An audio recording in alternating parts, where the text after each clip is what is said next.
If you're experiencing crashing issues with the EA-SC25, follow these steps to troubleshoot and resolve the problem effectively. Step 1. Check system requirements. Ensure your computer meets the minimum system requirements for EA-SC25.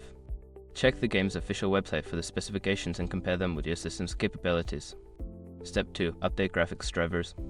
Outdated graphics drivers can cause crashes.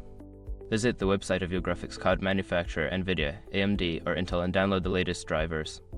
Install them and restart your computer. Step 3. Verify game files.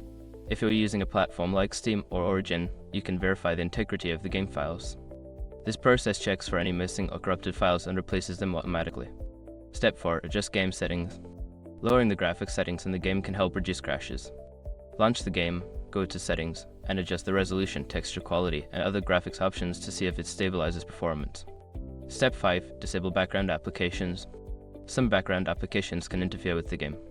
Close unnecessary programs running in the background, especially overlays from software like Discord or GeForce Experience, and try launching the game again. By following these steps, you should be able to resolve the crashing issues with the EA-SC25. If problems persist, consider reaching out to EA support for further assistance.